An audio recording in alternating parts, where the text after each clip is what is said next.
Il y a tellement d'infos que je m'y perds. Je trouve que c'est difficile d'y voir clair quand même. Souvent, je trouve que tout est trop superficiel. Je pense qu'il y a trop d'infos et... C'est très angoissant. La première, J'ai besoin de repères. les clés. J'ai envie de comprendre. Arnaud Roysson. Bonjour à toutes, bonjour à tous et bienvenue dans Les Clés où nous allons aujourd'hui débriefer la COP29 de Bakou en Azerbaïdjan. Une COP au goût bien amer pour les pays en développement qui n'ont pas du tout obtenu ce qu'ils espéraient pour le financement de l'adaptation au changement climatique. Alors comment expliquer cet accord jugé aussi très décevant du côté de nombreuses ONG mobilisées pour cette conférence internationale? Que dit-il de l'état de notre mobilisation face au réchauffement climatique? Eh bien on a une petite demi-heure pour y voir clair. La première, les clés.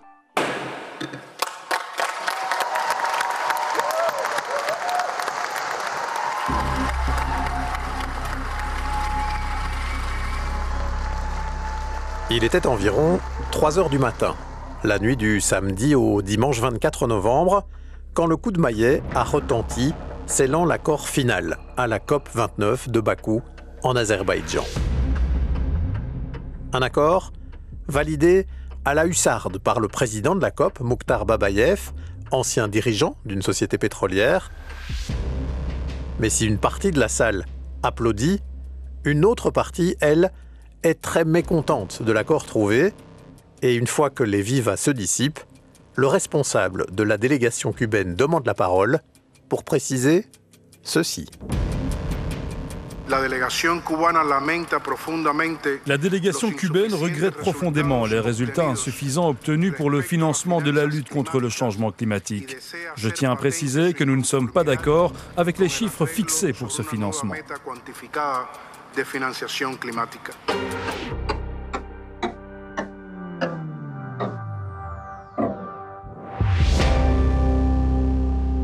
L'Inde aussi marquera dans la foulée son désaccord et le dira dans des mots encore bien plus virulents à l'égard du président de la COP, accusé d'avoir fait passer en force un accord qui n'en était pas un. This has been an unfortunate incident, and it is in continuation of several such unfortunate. C'est un incident bien malheureux et c'est la suite de plusieurs incidents malheureux que nous avons pu voir dans le non-respect de l'inclusivité, le non-respect des positions des pays. We had informed the presidency, we had informed the secretariat. Nous avons informé la présidence de la COP, nous avons informé le secrétariat que nous voulions faire une déclaration avant toute décision d'adoption. And this is for everyone to see. This has been stage managed. And we are extremely disappointed with this incident. Et pourtant, comme tout le monde a pu le voir, on est passé outre notre demande. Nous sommes extrêmement déçus. Trust is the basis for all action. And this incident La confiance est la base de toute action et cet incident est révélateur d'un manque de confiance. Il s'agit également d'un manque de collaboration sur une question qui est présentée comme un défi mondial pour nous tous et surtout pour les pays en développement qui n'en sont pas responsables. We are faced with one of the biggest challenges of all times, which will determine our existence. Nous sommes confrontés à l'un des plus grands défis de tous les temps qui déterminera notre existence. La seule chose qui nous permet d'aller au-delà et d'agir pour relever ce défi, c'est la collaboration et la confiance entre nous. C'est un fait que les deux n'ont pas fonctionné aujourd'hui. Have not worked today.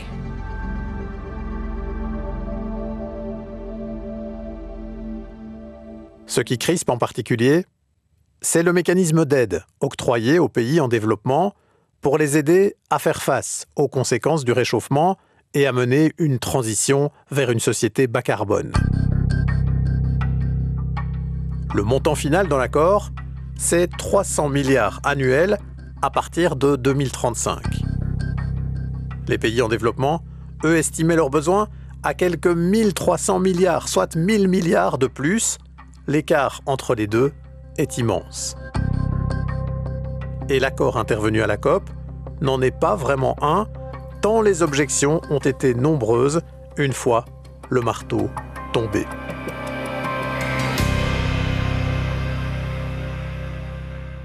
Et l'Europe, alors, dans tout ça? Que pensait-elle de cet accord? Par la voix du commissaire en charge des questions climatiques, Wopke Hoekstra, elle y voyait le moins mauvais accord possible dans le contexte difficile du moment. Nous vivons une époque géopolitique vraiment très difficile.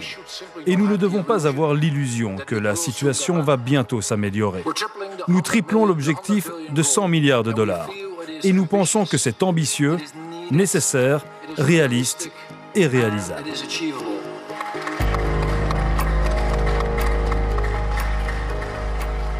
Du réalisme, à défaut d'une véritable ambition mobilisatrice, et une COP qui restera dans les mémoires de la société civile mobilisée comme l'une des plus décevantes de ces dernières années.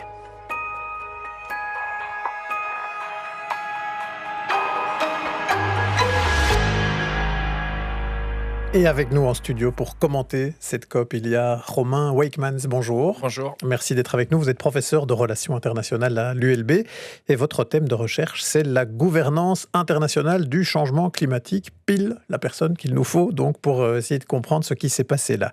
Alors d'abord, revenons peut-être, avant de décrypter l'accord proprement dit, les chiffres, les 300 milliards, revenons un peu sur ce qu'on vient d'entendre là, ce moment où le président de la COP tape son coup de marteau pour sceller un accord au consensus, entre guillemets, mais où on sent très vite dans la salle ensuite qu'il n'y a pas vraiment de consensus, puisque certains pays en développement, et non des moindres, on a entendu l'Inde notamment, font tout de suite savoir qu'ils n'étaient pas d'accord, qu'ils auraient voulu s'exprimer avant pour faire savoir justement que l'accord ne leur convenait pas.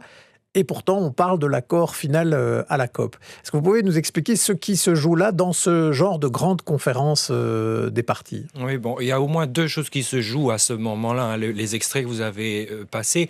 Il y a d'une part un haut degré de théâtralisation, parce que ces conférences, ces grandes conférences sont vraiment le lieu où même parfois des négociateurs, négociatrices tombent en larmes. Ils sont aussi épuisés après des heures et des journées et des nuits de négociations. Là, il y a aussi des questions d'affichage. C'est vraiment le moment où toutes les télés sont là. C'est le moment de faire des déclarations qui vont vraiment rester dans les médias, etc., justement pour exprimer des désaccords, des positions différentes. Il y a une certaine ambiguïté dans la façon dont le processus fonctionne. C'est un processus qui est censé fonctionner à l'unanimité. Ça veut dire qu'il faut mettre d'accord environ 200 États. C'est très difficile à obtenir. Il y a déjà eu des précédents comme ça où à la fin des négociations, il y a une sorte de flottement, y compris à Paris, juste avant la conclusion de l'accord de Paris. On a cette image de Laurent Fabius qui regarde la salle, mais vraiment une seconde, et puis tape son marteau pour sceller l'accord, et l'accord est conclu dans les applaudissements. Donc c'est pas la première fois que ce genre de choses se produit. Et bon, formellement, on va dire, l'Inde n'a pas réclamé une réouverture des négociations. Ils auraient pu, mais ça n'a pas été fait de façon formelle. Donc c'est des lamentations sur le résultat, on va dire, des discussions, mais formellement, il n'y a pas eu de demande de réouvrir les débats. Donc l'accord est quand même validé, oui. Même si l'Inde et d'autres pays, en particulier des pays du Sud, avaient envie de bien marquer le coup au moment où l'accord est scellé pour dire on va le sceller quelque part cet accord, mais on veut envoyer le message qu'il est nettement insuffisant pour nous, qu'on a pris le plus petit dénominateur commun, mais qu'on aurait dû faire beaucoup plus. C'est ça en fait un peu qui se joue là comme message. Exactement, oui, tout à fait. Donc c'est vraiment là qui s'exprime, et ça s'est exprimé au cours des 2 dernières semaines, vraiment des très grosses demandes qui ont été exprimées par les pays en développement, des énormes réticences de la part des pays riches de combler ces besoins, de remplir ces demandes, et puis alors beaucoup de réticences, de sentiments très durs en fait qui ont été exprimés au cours de ces 2 dernières semaines. Les COP sont aussi coutumières, on va dire, de ce manque de confiance récurrent, etc. Mais celle-ci, on a atteint un paroxysme, on va dire, dans ces façons, dont ces frustrations ont pu être exprimées. Oui, parce qu'on sent qu'on est là vraiment à un nœud dans la question climatique, mais qui se pose aussi sur d'autres enjeux qui concernent l'ensemble de notre planète aujourd'hui. Ce nœud de la fracture nord-sud entre des pays qui ont pu construire leur développement, comme notre pays par exemple, dans des années où on a pu utiliser très largement les énergies fossiles. En plus, toute une série de ces pays ont aussi construit leur développement à une période de colonisation, on colonisait certains pays du Sud. Et puis là maintenant, on se retrouve à un moment où il faut faire des efforts importants, et où on veut imposer que tout le monde fasse ces efforts, y compris des pays qui, eux, sont en train d'essayer de rattraper ce retard de développement et qui aimeraient bien pouvoir utiliser cette énergie pas chère et abondante pour pouvoir se construire. Est-ce qu'on peut dire que cette question, du coup, du financement, c'est vraiment un des nœuds majeurs si on veut pouvoir aller vers une mobilisation globale de la planète par rapport à un enjeu qui ne peut être résolu que s'il y a justement une mobilisation globale? Oui, et c'est le nœud des négociations depuis 30 ans, depuis qu'elles existent en fait. Déjà à Rio en 1992, une demande qui était exprimée par les pays en développement, qu'on appelait à l'époque pays du tiers-monde, à la limite, c'était de dire l'agenda climatique, c'est un agenda des pays du Nord qui nous est imposé pour permettre cette transition bas carbone, pour nous permettre de nous adapter. Il nous faut des moyens financiers. Et les moyens financiers et technologiques, ils sont dans les pays du Nord. Et donc voilà, donc ça a été le grand compromis de Rio en 1992, c'était de dire les pays en développement s'engagent, mais ils s'engagent à la condition où des moyens financiers et technologiques leur sont fournis. Mais cette condition, elle n'a jamais été remplie de façon satisfaisante en fait. Donc ce qu'on négocie ici, c'est quelque part un peu la contrepartie de l'accord de Rio et aussi quelque part aussi de l'accord de Paris, c'est de dire à ces pays en développement, ces pays parfois très pauvres, si vous vous mobilisez, on va vous aider. Alors on leur a dit qu'il fallait se mobiliser, mais on n'a pas encore très bien expliqué comment on allait les aider et à leurs yeux, en tout cas ici, on les aide de manière très insuffisante. Oui, tout à fait. Donc c'est ça la rhétorique des pays en développement. Ces négociations, elles cristallisent beaucoup d'autres ressentiments. Des ressentiments liés à la colonisation, des ressentiments liés aux inégalités nord-sud plus larges, même sans parler du changement climatique. C'est vraiment le forum où sont discutés énormément d'éléments, y compris des éléments sur l'égalité des genres, y compris des éléments... Enfin, en fait, ces COP renferment des discussions vraiment gigantesques. Oui. Et tous ces enjeux-là viennent donc un peu se superposer ici. Et on se retrouve avec un accord jugé quand même très décevant par justement les pays du Sud, mais aussi par toute une série d'ONG qui suivaient les travaux de près. Et je vous propose peut-être d'entendre ce qu'en disait Nadia Cornero, qui est conseillère politique chez Greenpeace, qui est aussi désormais la vice-présidente de la coalition climat chez nous en Belgique. Sarah Pousset l'a rencontrée ce matin et on va entendre ce qu'elle pense, elle, de l'accord trouvé à Bakou. Cet accord présente plusieurs points de déception, d'abord au niveau du montant des 300 milliards accordés par les pays du Nord. Il faut savoir que les pays sud demandaient 1300 milliards, donc on est bien en dessous de ce qu'ils avaient demandé et que les besoins réellement estimés sont à plus de 5000 milliards. Donc on est vraiment à quasi rien par rapport à ce qui avait été demandé. Et alors l'accord des 100 milliards, initialement en 2009, si on prend en compte l'inflation, en 2035, ce serait 258 milliards. Donc c'est un effort en réalité d'environ 50 milliards, ce qui n'est pas énorme, quoi. Le problème, c'est que les États du Sud sont déjà très endettés. Ils ont du mal à attirer de nouveaux investisseurs, notamment par manque de régime politique stable ou à cause de conflits ou de guerres. En plus du montant, l'enjeu crucial de ces négociations portait donc aussi sur la forme des financements. Ces 300 milliards sont-ils des dons directs ou des prêts à long terme ? Eh bien, la répartition n'est pas claire. Il y a une partie qui peut être mise sous forme de subvention directe, et puis il y a une partie qui peut être sous forme de prêt, et ça ce serait complètement du public. Et puis après il y a une partie mobilisée, qui est une partie où le public dérisque, si on veut, des investissements d'entreprises privées. Et en plus de cette couche, on incite des investisseurs privés quelconques à participer à cet effort général. Nous, ce qu'on avait demandé, c'était une proportion, en disant il faut une proportion de majoritairement des financements publics et des dons, avec cette proportion qui est indiquée dans l'accord pour avoir une structure forte, et puis le reste qui pouvait être mobilisé, des incitants vers les entreprises privées, mais c'est pas ce qu'on a obtenu. On a obtenu toujours ce flou de 300 milliards financés et mobilisés. Voilà, mais c'est très vague. Quelle va être la part de financé direct et de subvention? Quelle va être la part de mobilisation? Mystère. Sans des aides publiques suffisantes, les pays du Sud devront donc aussi faire appel à des investisseurs privés. Le problème, c'est que leurs investissements ne couvrent pas tous les besoins. Il y a 3 choses dans lesquelles il faut investir. L'atténuation, donc tout ce qui est les investissements pour réduire les émissions de gaz à effet de serre, donc les énergies renouvelables par exemple. Ensuite, il y a les financements pour l'adaptation, donc tous les financements qui vont pouvoir permettre aux pays de s'adapter face au changement climatique. Et puis il y a les pertes et préjudices qui d'ailleurs ne sont pas partie de l'accord, et pourtant qui font partie des besoins de financement importants des pays sud. Et dans ces 3 types de financement, en fait, on voit que le privé va souvent plutôt aller vers l'atténuation, donc la réduction des gaz à effet de serre, parce que c'est là où elle a un retour sur investissement plus intéressant. Et du coup, la part de l'adaptation et certainement les pertes et préjudices ne sont pas financées. Et surtout, le choix du pays est limité parce qu'il doit se plier aux règles du marché, il doit se plier au bon vouloir des investisseurs qui vont peut-être vouloir un certain type de technologie qui n'est pas forcément la technologie la meilleure pour la population. Nadia Cornero se dit encore convaincue de l'utilité des COP car elles permettent à de plus petites nations absentes du G7 ou du G20 de se faire entendre. C'est le cas par exemple de plusieurs îles qui luttent véritablement pour leur survie.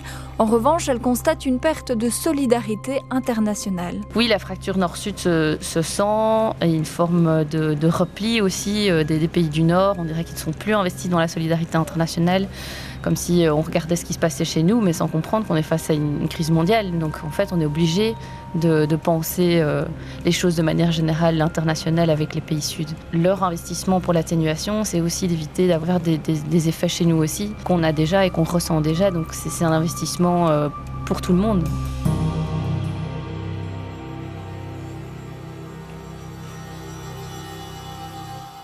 Ça, c'est un enjeu important, hein. Ce qui est dit là, Romain Wakemans, on sait que les émissions de gaz à effet de serre, elles ne s'arrêtent pas aux frontières des pays et que les efforts qui sont faits à l'autre bout de la planète peuvent avoir un impact chez nous, tout comme les efforts qu'on ne ferait pas chez nous peuvent avoir un impact, même parfois démultiplié dans d'autres pays. C'est pour ça, au fond, qu'il faut construire ce financement et cette réflexion globale à l'échelle de la planète. Oui, tout à fait. Donc, sans embarquer les pays du Sud, les pays des Sud, les pays en développement à bord de cette lutte contre le changement climatique, on va atteindre des niveaux de réchauffement très, très importants. Donc, la croissance future des émissions de gaz à effet de serre, elle se fait dans le Sud. Aujourd'hui, la plupart des pays du Nord voient leurs émissions de gaz à effet de serre globalement décroître, y compris au sein de l'Union européenne. Donc, c'est là où il y a vraiment un enjeu, c'est d'aider ces pays-là, d'aider ou de contraindre, parce que c'est les deux faces d'une même pièce pour la diplomatie des pays du Nord. C'est d'aider ou de contraindre ces pays à s'engager dans des voies de développement qui sont moins carbonées. Oui, et c'est pas simple, hein, parce que les spécialistes nous expliquent qu'un point de PIB, quand on est vraiment dans une phase de développement de son économie, c'est-à-dire qu'il faut construire des ponts, construire des routes, installer du chemin de fer, construire des usines, ces points de PIB sont beaucoup plus carbonés que dans des économies comme les nôtres, qui se sont au fil du temps plus installées dans des économies de services et où chaque point de PIB coûte beaucoup moins de carbone.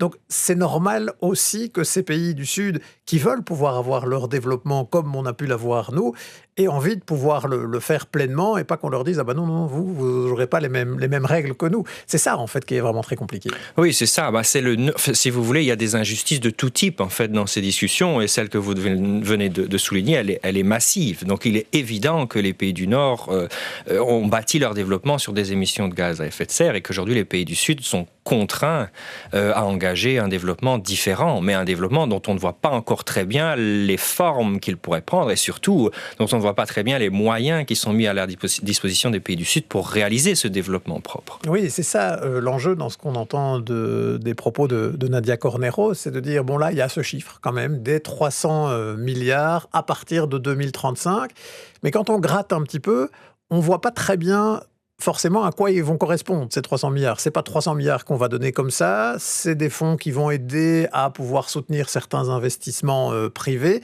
Ils ont raison, les pays du Sud, de dire on a un peu un chat dans un sac, on ne voit pas très clair sur ce que vous nous proposez. Oui, tout à fait. Mais à vrai dire, ce n'est pas du tout une surprise, ce n'est pas du tout nouveau. Déjà, l'objectif des 100 milliards qui avait été formulé en 2009, toutes les mêmes ambiguïtés y étaient encapsulées, si on veut dire. Donc, en fait, on va dire, il n'y a pas de surprise en la matière.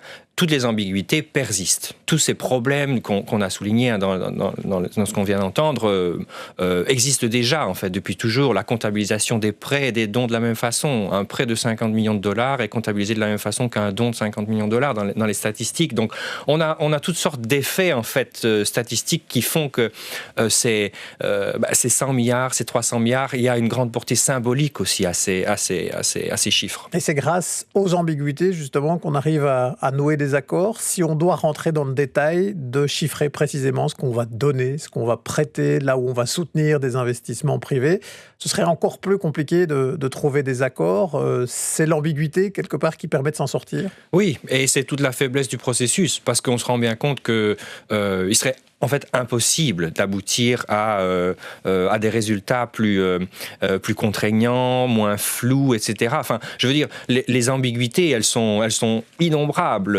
Enfin, les obligations, elles sont très floues. Si un pays ne respecte pas ses engagements, il n'y a aucune sanction. Mais ça, il n'y a pas de police pour les faire respecter. Il n'y a pas de police. Il n'y a pas même de partage du fardeau entre les pays développés. Donc, on ne sait pas combien l'Union européenne doit fournir dans ces 300 milliards. Mais ça, encore une fois, c'est pas nouveau si on veut. Et en effet, il y a quand même...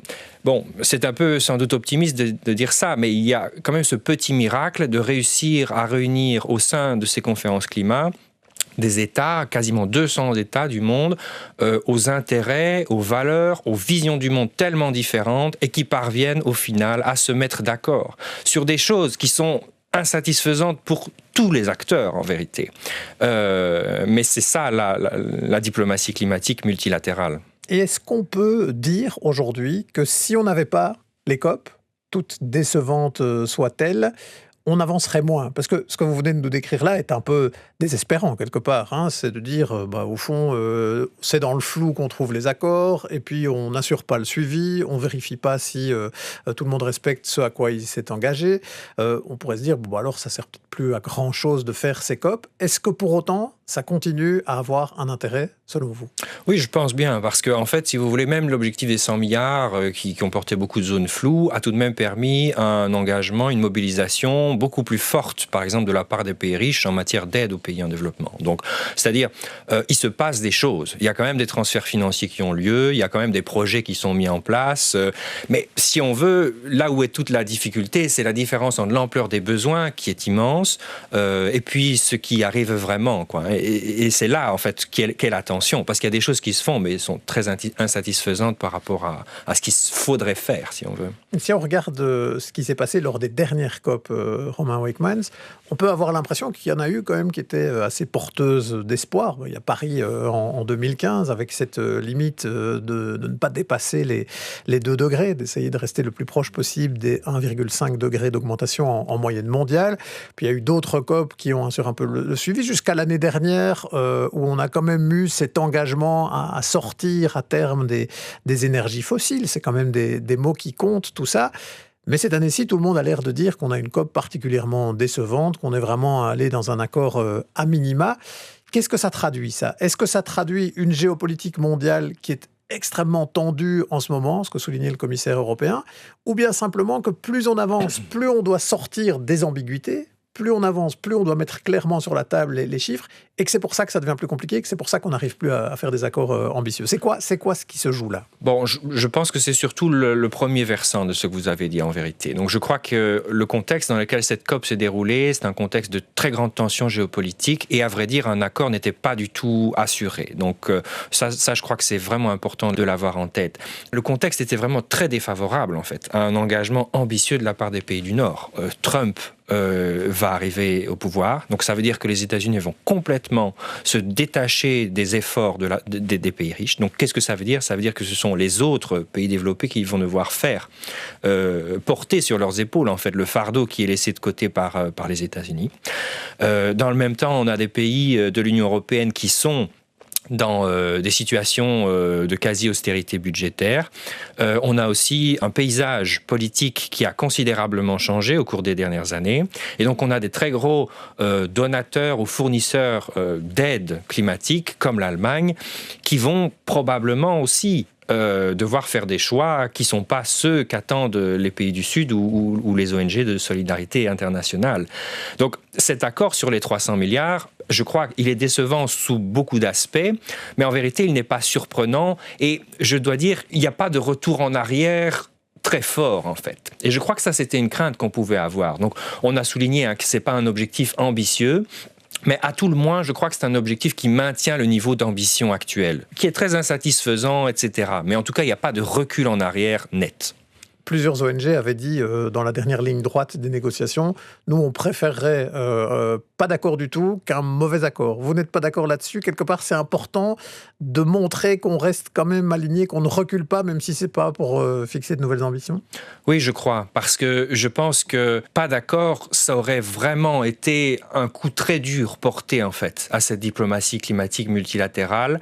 Et je ne suis pas certain que si on reporte les discussions à l'année prochaine ou à celle d'après, ça ait amélioré en fait le résultat. Donc je comprends évidemment la posture des négociations qui est de dire je ne veux pas d'accord si l'accord est mauvais, mais en vérité je pense que vu toutes les circonstances, c'est sans doute le meilleur dénouement qu'on aurait pu espérer.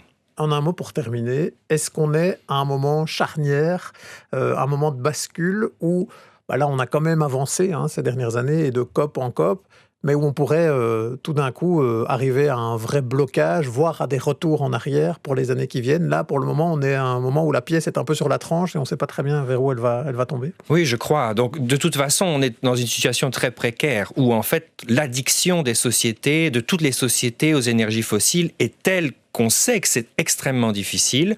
Et on doit dire, avec les développements, que ce soit aux États-Unis ou dans d'autres pays du monde, je crois que c'est difficile de rester tout à fait optimiste quant aux efforts qui vont être consentis dans les années futures pour lutter contre le changement climatique. Et on voit que c'est difficile pour des partis un peu partout qui défendent une stratégie ambitieuse face au réchauffement climatique de performer lors des élections. C'est plutôt l'inverse qui se passe. C'est le discours critique sur les efforts qui aujourd'hui fait plutôt gagner des élections un peu partout dans le monde. Oui, exactement. Donc, c'est très dommageable, mais bon, c'est la situation, c'est la réalité actuelle, je crois, et il faut le regarder en face pour pouvoir mieux rebondir pour la suite.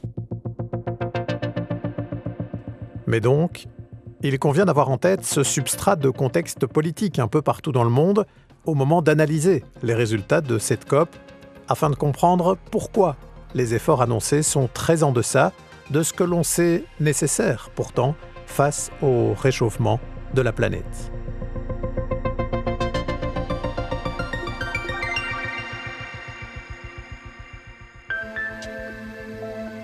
Voilà, c'était Les Clés, un podcast de La Première.